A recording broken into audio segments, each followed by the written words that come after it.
मध्य Bharat times Urdu और महानामा अल्फाज़े हिंद की पेशकश, कहानियों के किनारे। शुरू करता हूँ अपना सरफिरा। कल्याणी 1.25 घंटे का रास्ता था, मगर मैं 11 बजे से पहले ही पहुंचता था। दूर से आने वाले अक्सर लोग का यही हाल था। 2-4 मकामी स्टाफ थे जो हमारे पहुंचने तक काम संभाल लेते थे। वक्त पर काउंटर खोल देते, फॉर्म इशू कर देते और कभी-कभी 2-4 रजिस्ट्रेशन भी कर देते। इसलिए पब्लिक और एडमिनिस्ट्रेशन दोनों की निगाह में दफ्तर की साख बनी हुई थी। इसी तरह ज़्यादातर स्टाफ 4:30 बजे वाली लोकल पकड़ते थे, मगर बरसात के दिनों में तो उनकी पौबारा हो जाया करती थी। देर से आते तो मैं बरसने का हीला, जल्दी चले जाते तो अब्र बारा का बहाना, यानी चिट भी उनकी, पट भी उनकी। वह सब मजे में चल रहा था कि मेरे तबादले का ऑर्डर आ गया। इस बार बैरकपुर, कल्याणी के मुकाबले बैरकपुर करीब था, तकरीबन निस्फ रास्ता। इसलिए यहाँ 10:30 बजे तक आसानी से पहुंचा जा सकता था। मंगल पांडे के नाम से जुड़ा हुआ छोटा सा ये शहर दरियाए हुगली के मशरिक साहिल पर वाक़या था। यहाँ से एक लंबी सड़क दरियाए हुगली की मतवादी चलती हुई कलकत्ता को पहुंचती थी। बैरकपुर ट्रंक रोड के नाम से मशहूर इस सड़क पर वैसे तो तरह तरह की सवारियां दस्तयाब थी, मगर दफ्तर जाने वाले लोग रेलगाड़ी को तरजीह देते थे। ट्रेन की कसरत थी, सिग्नल टिकट खरीद लेने से किराया भी कम लगता था। यानी मजमूई तौर पर यह तबादला मेरे लिए खुशाइन था। लिहाजा ट्रांसफ़र ऑर्डर पाते ही मैं दौड़ पड़ा। ट्रेन जब इमारत नुमा स्टेशन पर दाखिल हुई और डब्बे के अंदर अंधेरा गालिब होने लगा तो समझ गया कि मेरी नई मंजिल आ गई। प्लेटफॉर्म पर कदम पड़ते ही दिल बाग बाग हो गया। बरसों बाद इतनी करीब पोस्टिंग पाई थी। स्टेशन से दफ्तर करीब था। मैंने पैदल चलने का तहैया किया। खरामा चलता रहा। तमाम रास्ते सोचता रहा, पता नहीं यहाँ अराइवल डिपार्चर की टाइमिंग क्या होगी, स्टाफ कैसे होंगे, काम काज का माहौल कैसा होगा, सियासी दखल अंदाजी की नोयत कैसी होगी। इन बातों से जहन उलझाए चला जा रहा था। जैसे ही मेन रोड से मुड़कर गली में दाखिल हुआ, एक ऊंची आवाज ने मुझे चौंका दिया। कितना टाइम हुआ है बाबू? गली की एक जानिब खटाल था। गाय भैंस बंधे जुगाली कर रहे थे। जगह जगह टाट के पर्दे झूल रहे थे। सामने बड़ा सा पक्का नाला था जो फूस और गोबर से अटा पड़ा था। नाले के किनारे ओटे पर एक अधेड़ उम्र शख्स खड़ा था, घुटने तक लुंगी बांधे, पटपटी गंजी पहने, खैनी की ताल ठोक रहा था। मेरी निगाह उस पर पड़ी तो उसने निगाह मेरी आंखों में डाल दी और वही सवाल दोहराया, कितना टाइम हुआ है बाबू? मैंने अटैची बाएं हाथ में थाम ली, दाएं हाथ पर बंधी घड़ी देखी और मुस्कुरा कर कहा, 11:15, 11:15। जब दफ्तर के पास पहुंचा तो देखा बाहर लोगों की भीड़ लगी है। कुछ लोग चमगोइया भी कर रहे हैं। सुना है था कि बैरकपुर महकमा एशिया का सबसे बड़ा महकमा है। लोग नाम रजिस्ट्री कराने दूर दूर से आते हैं। ऐसी हालत में दफ्तर के बाहर इस तरह की भीड़ नाकाबिले गुमा नहीं, मगर ये चमगोइया बात कुछ पल्ले नहीं पड़ी। मगर जब दफ्तर में दाखिल हुआ तो अब्दा खुला। निर्मल बासु यहाँ जूनियर अफसर थे। वो मेरे साथ पहले भी काम कर चुके थे। खलीक, नर्म मिजाज और सुलझे हुए इंसान थे। 58 या 59 साल की उम्र थी। दराज कद, गोरे चिट्टे, खुश पोशाक, फिल्मों के हीरो जैसे लगते थे। मुझे देखते ही खड़े हो गए, लपकते हुए दरवाजे को आए और मुझे अपने कमरे में ले गए। मैंने देखा दफ्तर के अंदर एक अजीब सुकूत का आलम है, किसी बड़े तूफान से पहले जैसा सुकूत। मैंने बासु साहब पर एक नजर डाली। तजुर्बेकार आदमी थे, ताड़ गए। फरमाने लगे, बड़े साहब चले गए, जाते वक्त 4 चौधरी साहब को दे गए।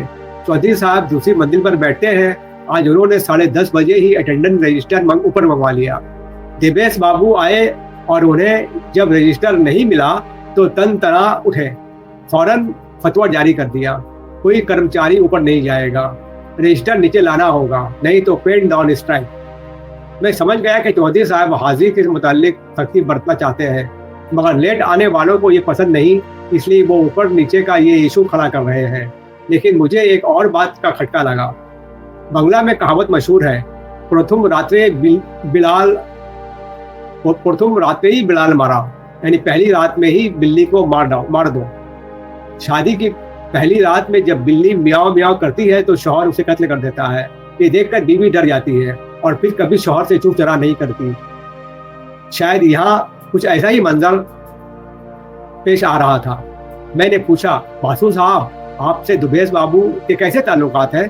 उन्होंने जवाब दिया, बस ठीक ठाक है।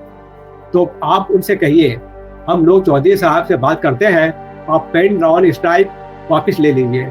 बाहर भीड़ लगी है, घर की बात घर में रह जाएगी, इसी में सबों की भलाई है। बासु साहब गए, दिवेश बाबू को पकड़ लाए, मेरी तरफ इशारा करते हुए बोले, दिवेश नए साहब आए हैं। दिवेश बाबू ने हाथ जोड़कर प्रणाम किया, फिर खकड़ते हुए कदरे खाकसारी से बोले, सॉरी सर, आज आप आए और आज ही ये झमेला हो गया। मैंने उन्हें बैठने का इशारा किया। जब वो बैठ गए तो बासु साहब ने हमारा मुद्दा बयान किया। दिवेश बाबू ने मेरी तरफ सवालिया नजरों से देखा, फिर उठकर खड़े हो गए। बोले, सर आप तो जानते हैं कि हमारी एसोसिएशन जन विरोधी काम को बढ़ावा नहीं देती। जब हम नहीं चाहते कि इतने सारे लोग दूर दूर से यहाँ आए हैं खाली हाथ लौट जाए, और आपने जब कह दिया कि हाजिरी खाता नीचे आ जाएगा, तो मैं कर्मचारियों से कह देता हूँ वो काम शुरू कर देंगे। और काम शुरू हो गया। जब दूसरी मंजिल पर गया तो देखा दरवाजे के सामने लकड़ी की एक तख्ती ठोकी हुई है, जिस पर पौधे के साथ जली हरफों में लिखा है, धीरेन्द्र चंद्रनाथ राय चौधरी। राय चौधरी साहब की जसामत उनके नाम के मुकाबले किसी तौर कम न थी। भारी भरकम धड़, बड़ा सा कल्ला, भरे भरे गाल, सर पर बर्फ जैसे सफेद बाल, गुंदुमी रंग, मोटी नाक और नाक के नीचे कड़ियल मूछें। आवाज भी कड़क थी। ज्यादा पढ़े लिखे नहीं थे, मगर पढ़े लिखों की सोहबत इख्तियार करने का शौक रखते थे। जब मेरे बारे में सुना तो हाजिरी खाता मेरी तरफ बढ़ाते हुए कहा, लीजिए साहब संभालिए, मुझे इस आफत से निजात दिलाइए। मुझे उम्मीद न थी कि उनके जैसा ढील दौल वाला शख्स इतनी आसानी से हार मान जाएगा। मैं खामोश उन्हें ताकता रहा और वो फरमाते रहे, आप तो देख रहे हैं, मेरे जैसे जिस्म वाले आदमी के लिए मुमकिन नहीं कि अटेंडेंस चेक करने के लिए नीचे उतरे। साल भर नौकरी है, इनसे उलझना नहीं चाहता। अब आप आ गए हैं, संभालिए, मगर साहब जरा संभल कर, वो हरामजादा राय का पर्वत बना देता है। और उस दिन संभालते संभलते शाम हो गई। घर वापस जाने के लिए दफ्तर निकला, उसी गली से गुजरा था कि उस आदमी पर नजर पड़ी। खटाल के दरवाजे पर खड़ा था, वैसे ही फटी पुरानी गंजी पहने, वैसे ही घुटने तक लुंगी बांधे। मुझे देखते ही हाथ मारी, कितना टाइम हुआ है बाबू? 4:30 कहकर मैं आगे बढ़ गया। कई स्टाफ पीछे पीछे चल रहे थे, मुस्कुराते हुए काना फूसी करने लगे। मैंने उन पर खातिर खान तवज्जो नहीं की। ट्रेन पकड़ने की जल्दी जो थी। हालांकि स्टेशन के मेन गेट वाली सड़क सीधी दफ्तर को जाती थी, लेकिन गली वाला रास्ता शॉर्टकट था, इसलिए अक्सर लोग उसी रास्ते को तरजीह देते थे। दूसरे दिन भी उसी गली वाले रास्ते से गुजरा था कि देखा वो आदमी कमर से गमछा बांधे नारियल के झाड़ू से नाला साफ कर रहा है। मुझ पर नजर पड़ते ही सीधा खड़ा हो गया, गंभीर लहजे में बोला, कितना टाइम हुआ है बाबू? मैं थोड़ी देर के लिए छिटक गया, उसे ऊपर से नीचे तक निहारता रहा। वही फटी पुरानी गंजी, घुटने तक उठी हुई वैसी ही लुंगी, पाँव में प्लास्टिक के जूते, लाल रंग का वही धारीदार गमछा, वक्त पूछने का वही अंदाज। मेरे लबों पर मुस्कुराहट तिसक उठी। धीरे से बोला, 11:15। उसे वक्त तो बता दिया और शायद उसे तसब्बी भी हो गई थी, लेकिन एक बेचैनी ने मुझे आ घेरा। हाजिरी खाता के बारे में क्या हल निकालूं? सोचा बासु साहब नीचे बैठते हैं, हाजी की जिम्मेदारी उन्हें सौंप देने से मसला हल हो जाएगा। लेकिन दफ्तर पहुंचकर जब बासु साहब के सामने तजवीज रखी तो वो भुदक गए। बोले, साहब मुझ बूढ़े को इस झमेले में ना घसीटिए। और तब मैंने तय कर लिया कि सुबह को कुछ देर नीचे बैठूंगा, अटेंडेंस चेक करने के बाद ही ऊपर अपने कमरे में जाऊंगा। कुछ दिनों तक ये सिलसिला चलता रहा। अब हाजिरी खाता ऊपर मेरे कमरे में आ जाता था, कोई बखेड़ा नहीं होता। कल यानी कुल मिलाकर हालात कल्याणी जैसे ही हो गए थे। राय चौधरी साहब पैदल नहीं चलते थे, रिक्शा पर आते जाते थे। बासु साहब का मकान पास था, लिहाजा उन्हें ट्रेन पकड़ने की नौबत पेश नहीं आती थी। मगर उस दिन उन्होंने मुझसे कहा, चलिए आपके साथ स्टेशन चलता हूँ, आज मेरे भांजे की बेटी का मुख्य भात है, यानी नैहट्टी जाऊंगा। हम बातें करते हुए जब गली में दाखिल हुए तो देखा सामने वही शख्स अपने उसी मखसूस लिबास, उसी मखसूस अंदाज में खड़ा खैनी मल रहा है, हाथ पर हाथ पीट रहा है। बासु साहब ने कहा, साहब घड़ी देख लीजिए। पहले तो मुझे उनकी बात समझ में न आ गई, मगर जब उस आदमी ने वही बेतुका सवाल किया, कितना टाइम हुआ है बाबू, तो मुझे तजस्सुस हुआ। ताहम जाहिरन अदम तवज्जुही बरतते हुए मैंने जवाबन कहा, 4:45। बासु साहब के चेहरे पर जब मानाखेज हंसी देखी तो मुझसे रहा न गया, पूछ बैठा, क्या माजरा है? उन्होंने कहा, ये आदमी सनकी है, हर आते जाते आदमी से बिला वजह वक्त पूछता रहता है, अगर नहीं बताइए तो गालियां देता है। दूसरे दिन जब स्टेशन पर उतरा तो सोचा क्यों ना सीजनल टिकट बनवा लूं, अब तो यहाँ रोज का आना जाना है। काउंटर पर भीड़ जमी थी, टिकट बनवाने में काफी देर हो गई।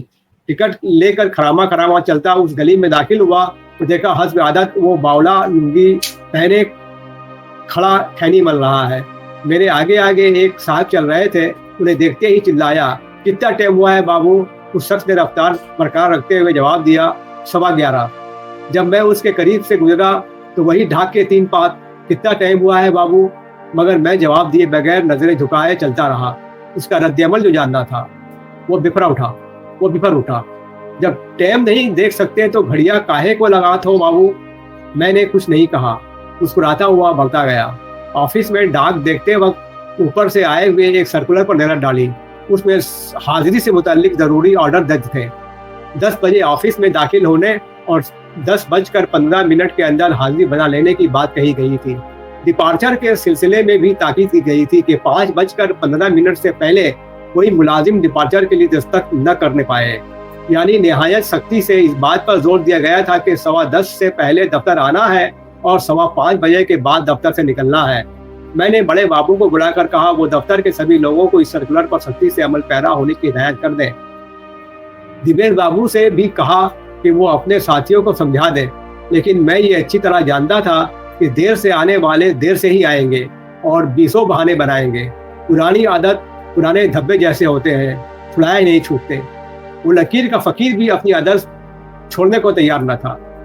लौटते वक्त उसी गली से गुजरा तो देखा खटाल के पास पुआल के बोरे से कमर टेके खैनी मल रहा है। आते जाते लोगों से टाइम पूछ रहा है। जब मुझसे पूछा कितना टाइम हुआ है बाबू, तो मैंने झंझलाहट में घड़ी देखे बगैर ही कह दिया 5:30। अरे बाबू तनिक घड़िया तो देखा। मैंने जवाब देना मुनासिब नहीं समझा, तेजी से चलता गया। गली से निकलकर जब मेन रोड पर आया तो घड़ी पर तिरछी निगाह डाली, 5:30 बजने में अब भी 10 मिनट बाकी थे। दूसरे दिन घर से आधे घंटे पहले निकलना पड़ा। स्टेशन से लपकता हुआ चलने लगा, रह कर घड़ी देखता रहा। जब गली से गुजर रहा तो 10:18 हो चुके थे। मगर जब उस सितमगर ने पूछ लिया कितना टाइम हुआ है बाबू, तो मैंने झट कहा 10:15। उसने नाक भौं छुपेड़ लिए, मुझे तीखी नजरों से देखने लगा। मगर मैं क्या करता, 3 मिनट कम कहना मेरी मजबूरी थी। नई हिदायत के मुताबिक मुझे 10:15 के अंदर ही दफ्तर पहुंचना था। 10:15 से पहले दफ्तर जाने और 5:15 बजे के बाद दफ्तर निकलने में वैसे तो कुछ दिनों तक थोड़ी परेशानी होती रही, लेकिन आगे चलकर मुकर्ररा वक्त पर आने जाने की आदत पड़ गई। अब मैं अपने मातहतों से सीना फुलाए कह सकता था और अक्सर कहने भी लगा था कि अगर देर से ऑफिस आना आदत हो सकती है तो जल्दी आना भी एक आदत हो सकती है। और वो खुगर भी अपनी आदत पर आ था। आते जाते रास्ते में औरों के साथ साथ मुझसे भी वक्त पूछता रहता था। अब मैं दफ्तर जाते वक्त घड़ी पर नजर टिकाए बगैर ही कह देता था 10:05। इस तरह वापस जाते वक्त उसकी निगाहों में निगाहें डालकर मुझे कहने में तत्ती भर खोट महसूस नहीं होती थी कि 5:30 बजे है, और उसे भी अभी शिकायत नहीं होती कि घड़ी देखे बिना ही मैं ठीक ठीक वक्त कैसे बता देता हूँ। सच पूछिए तो अब उस सख्तगीर के वक्त पूछने पर मुझे गुस्सा भी नहीं आता था। शायद इसी सख्तगिरी ने मुझे भी वक्त का पाबंद बना दिया था। चौधरी साहब से अब किसी की झड़प नहीं होती थी। अटेंडेंस को लेकर कोई बखेड़ा नहीं होता था। दिवेश बाबू भी ठंडे पड़ गए थे। सब कुछ ठीक चल रहा था कि बरसात का मौसम आ गया। गली वाले रास्ते में पानी जमने लगा, चौपाइयों का फुजला इधर उधर बहने लगा। लोग इस रास्ते को तर्क करने लगे। अब हमने मेन गेट वाली सड़क से आना जाना शुरू कर दिया। अब कोई नहीं पूछता कि कितना वक्त हुआ है। 3-4 महीने का वक्फा गुजर गया। बरसात खत्म हुई, लोग फिर से गली वाले रास्ते से आने जाने लगे। मैंने भी रास्ता अख्तियार किया, मगर उस सरफिरे का कोई अता पता नहीं। आते जाते अजीब सा एहसास दिल से चिपका रहता था। क्या हुआ, कहाँ गया वो शख्स? एक दिन खरामा ऑफिस जा रहा था। मेन रोड से ऑफिस वाली गली में दाखिल हुआ, खिडाल के पास से गुजरा, टाट के पर्दों के पार नजरें दौड़ाई, मगर पुआल और मवेशियों के अलावा कुछ नजर न आया। सामने 2 आदमी खड़े बातें कर रहे थे। दिल चाहा कि उनसे उसके बारे में पूछूं, मगर खिडाल के पास रुककर लोगों से एक सरफिरे के बारे में पूछना मुझे गवारा ना हुआ। तजस्सुस दबाए दफ्तर पहुंचा। हाजिरी खाते पर 10 बजे का वक्त डालकर दस्तक करने जा रहा था कि अचानक आवाज आई, कितना टाइम हुआ है बाबू? मुझे लगा कि वो शख्स कंधे से गमछा लटकाए खैनी मलता हुआ मेरे सामने खड़ा मुस्कुरा रहा है। मैंने झट से घड़ी देखी, 10:50 हो रहे थे। शाम को लौटते वक्त खिडाल के पास खड़ा हो गया।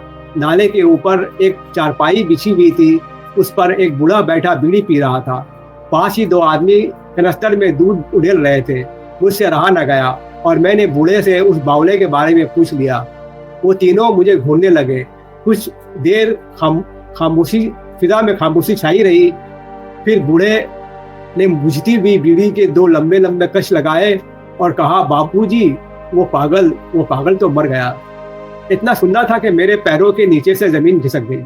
दूसरा शख्स कनस्तर का ढक्कन बंद करते हुए बुदबुदाया, साला मरेगा नहीं, आंधी हो या बरसात, जब देखो खड़ा भीग रहा है। आते जाते लोगों से पूछ रहा है, कितना टाइम हुआ है बाबू, कितना टाइम हुआ? बस हो गया निमोनिया बुखार। और फिर उसके लहजे में तंज था जिसने मुझे और भी रंजीदा कर दिया। इतना रंजीदा कि मेरे कदम सुस्त पड़ गए और 5 बजे वाली ट्रेन छूट गई। उस वाकये को कई साल बीत गए। सफ़ाए हस्ती पर उस सरफिरे का कोई वजूद नहीं, मगर आज भी दस्तखत करते वक्त हाजिरी खाते के सफ़े पर वो अक्सर नमदार हो जाता है। पूछ बैठता है, कितना टाइम हुआ है बाबू?